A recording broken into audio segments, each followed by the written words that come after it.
Mayong adlaw katawhan sa Dios sa Archdiocese sa Osamis. Akong timbaya sa mga mag-uuma ug mga mananagat. Ug advance fiesta greetings ngadto sa parokya ni San Jose dinha sa Sinakaban, Misamis Occidental. Ang kura paroko mao si Reverendo Padre Juniper Ondo Roma. Busa happy fiesta Padre Ondo Roma o mga katawhan sa Sinakaban sa parokya ni San Jose. Ako pod nga advance fiesta greetings ngadto sa katawhan sa RS Tan na binagayod kang Gemma. Salamat kaayo sa imong pagdapit kanako nga mosaulog sa Santos nga misa nining adlaw alas 6 sa buntag.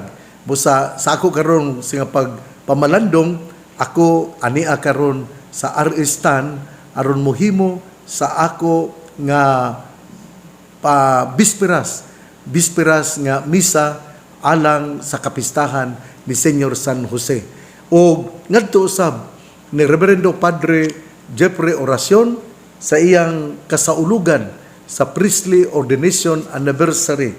Busa ako moingon, congratulations Father Jeffrey Oracion sa imong kasaulugan, sa imong pagkapari nining adlaw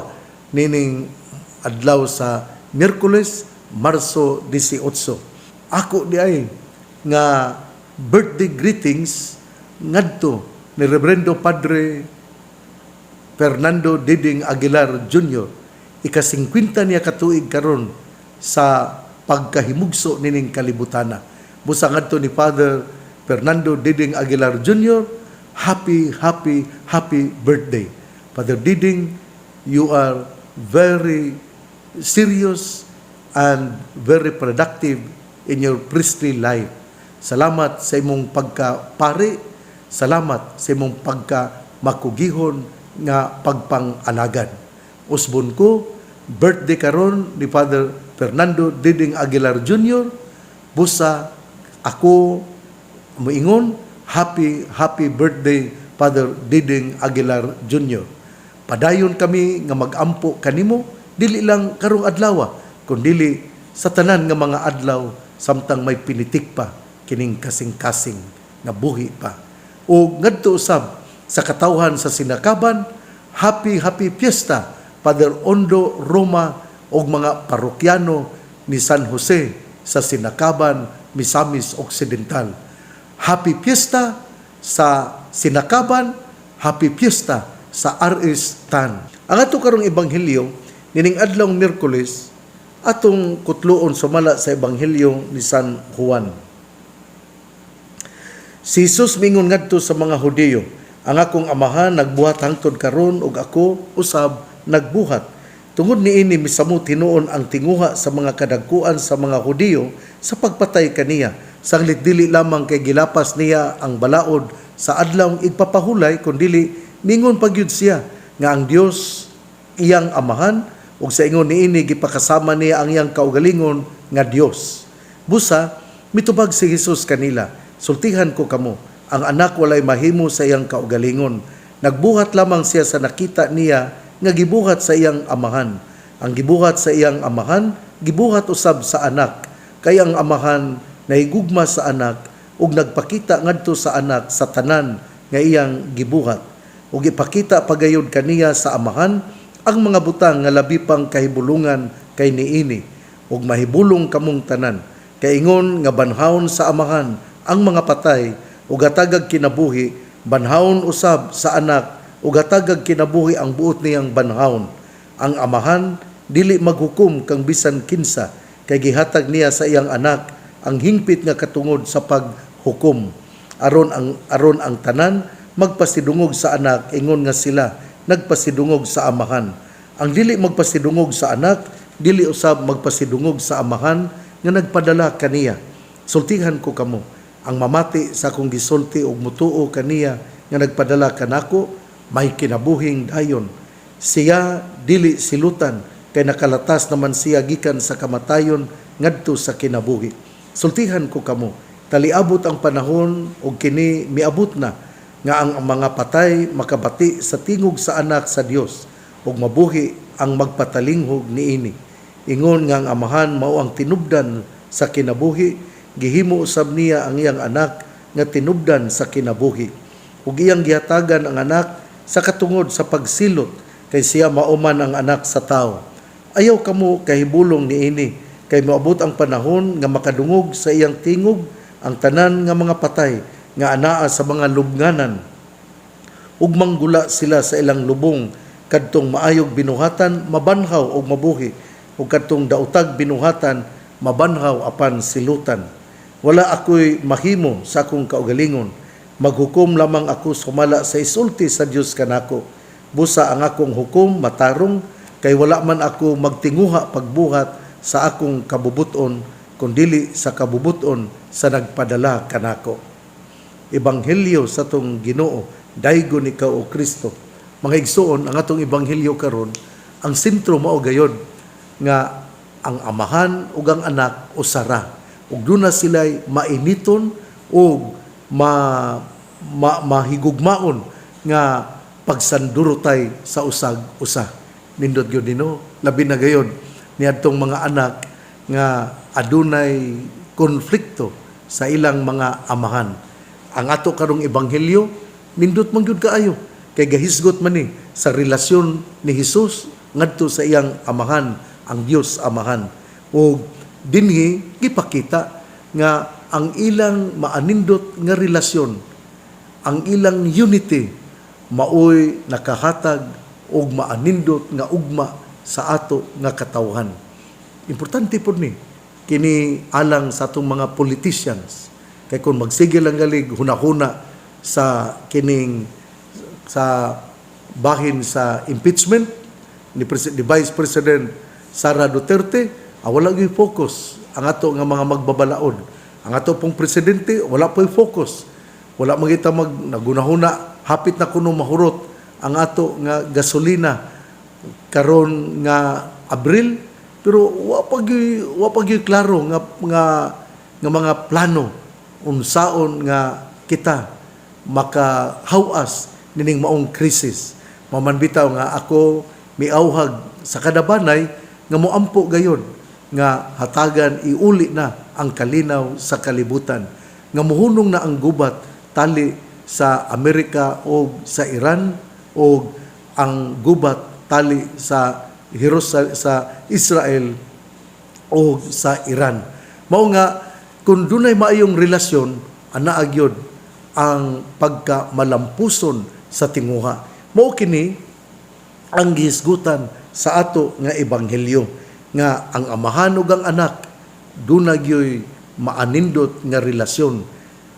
Ang amahan, ang Dios amahan ug ang Dios nga anak nga mao si Hesus, aduna gyud sila union, unity. O gani ang amahan dili lang kay union, doon na sila unity. Ang amahan pagayod mihatag pagayod og kinibitawng responsibilidad sa anak. Kung kita gor hatagan tag responsibilidad, mutubo man ta ug maupod ni ang nahitabo. Ang amahan miingon, ang amahan nga miingon kay ingon nga banhawon sa amahan ang mga patay ug hatagag kinabuhi, banhawon usab sa anak ug hatagag kinabuhi ang buot niyang banhawon. Ang amahan dili maghukom kang bisan kinsa kay gihatag niya kini ngadto sa iyang anak ang hingpit nga katungod sa paghukom. Sa to pa kanabitang delegation of power. Lisod jud na kayo. Atong una, kung gamay ra ang lugar, okay kayo, pero kung dako gali ang imo nga responsibilidad, importante gyud kaayo nga dunay delegation of power. Kay kung ikaw dili ka mo delegate sa imo nga kining gahom na malumos ka gyud, mamatay ka gyud. Muna nga gipakita dinhi ang atong Dios amahan, Dios nga anak, di man sila mamatay kay eternal man sila. Pero kita gihatagan kita pagtulunan nga importante usab kaayo nga dinha sa atong unity duna pud kitay ihatag nga i-delegate nga responsibilidad sa usag-usa. Nindot kay no? Ato ginang hinumduman. Ikaw nga adunay mga anak, tagayo nagresponsibilidad ang imong mga anak. Dili lang kay magsige na sila lingkod, nga magsigig tan-aw sa ilang sa ilang kining cellphone, tagaig yun na sila og kining responsibilidad, manilhig, manghuga sa plato, magluto ug uban pa. Dili lang kay sila magsigilag lingkod nga magpaabot nga kining pakanon. May baboy nga atong pakanon pero maka paabot ta nga kini atong mabaligya. Dili tingali maayo nga ako nga kining example. Pero ang punto nako mao gayod nga hatagan gayud og responsibilidad. Kay kung ato gayud nga dawaton ang maong responsibilidad sa kinising-kasing og sa kapuno sa kalipay, mutubo gyud ta. Kunya makakat-on ta. Kunya kining makailata unsay atong angayan nga buhaton. Muna nga delegation of power is very important. But at the same time, we should not abuse the power given to us. Mo po na importante nga dili kita mo abuso sa ato nga gahom. Munang importante kaayo sa usapod kang pundok, importante kaayo nga naay gitawag og kining board of trustees, board of directors. Aron ang usa ka chairman, ang usa president ako, dili lang kay gikan nako ang kining konklusyon, ang desisyon, kinanglan nga makita usab sa pundok dinha sa mga miyembro sa board. Muna nga importante kay niha, una sa tanan, una nga kining ang dunay union, dunay strong unity ang Dios nga anak ug Dios nga amahan. Pero at the same time, ang Dios nga amahan mihatag o mi-delegate sa iyang power ngadto sa anak. O dinhi atong makita nga importante gyud kaayo nga dili nato kumkumon ang tanan nga mga bahandi, nga dili nato kumkumon ang tanan nga authority. Kinahanglan gyud nga dunay gitawag og delegation of power. Unya kining ikatulo pod nga punto mao nga ang atong Ginoo mi-acknowledge, si Jesus mi-acknowledge nga siya pinadala, nga siya gipadala, o bisan kung siya gipadala, uban gyapon kaniya ang amahan. Muna importante ba nga kana bitawng mo acknowledge bitaw ta, mo ilata nga kita di ay kining gihatagan lang ni kita o gahom tungod kay duna pay mas gamahanan pa nato. Pero parte sa Ginoo, silang tanan equal man ang ilang power, kay kini bitawng in the one, they are one. Importante kay na nga pagsabot kay usamon gyud ka kining milagro nga dina sa usa ka Dios adunay tulo ka persona ug walay labaw kanila. Sila kining equal in terms of their dignity and power, kay usara man sila. Mao na atong hinumduman pod. Unya kining usapod ka gihisgutan dinhi nga kining tungod sa paghukom moabot ang panahon nga ang mga patay mabanhaw. Unya kining ang nindot diri gisulti mao nga kadtong maayog binuhatan mabanhaw ug mabuhi, apan kadtong daotag binuhatan mabanhaw apan silutan. Hinaot nga ato kining mainumduman nining bulan sa Kwaresma nga kita gitawag nga maghinulsol sa atong mga sala. Atong hinumduman gyud ang maong ebanghelyo karon nining kapitulo 5 sa ebanghelyo ni San Juan gikan sa 17 hangtod sa 30. Ug labi na gayud nga kita gipahinumduman nga adunay pagkabanhaw ang mga patay manggula sa lubnganan og sila hukman ang mga adunay mga maayog binuhatan mabanhaw ug mabuhi, apan kadtong daotag binuhatan mabanhaw apan silutan. Mao ni nga ang kamatuoran. Mao na nga ato yung hinumduman nga kita gitawag aron gayud kita mamunga og mga maayong bunga. Mao na nga kung ikaw usa ka kini bitawng barumbado lang nga imong gusto lang kini bang ilhon ka kanang kini yung mga kini bang mga barumbado, kining mga gahimog daotan, usahay gud gusto mo gud silang mailhan, ma-famous ba. Kay wala tingali kulang appreciation, kulang sila og kining paghatag og panahon, muna nga mahimo lang silang daotan aron sila mamahimong headline. Muna nga hinaot nga imo nyo nang mahinumduman nga there is always a time for every one of us. Ang importante mao nga kita gahimo og maayo nga mga buhat aron mamunga kita og mga maayong bunga. Nindot kayo kini kun ato kini nga hinumduman nga kining ang una dunay strong unity ang amahan ug ang anak. Ikaduha nga ang amahan mihatag ni delegate sa iyang power ug ang power paghukom atua sa anak.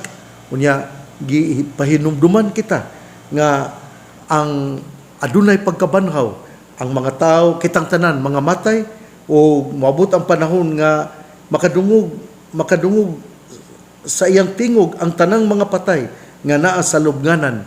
Manggula sila sa ilang lubong kadtong maayog binuhatan mabanhaw og mabuhi apan kadtong daotag binuhatan mabanhaw apan silutan.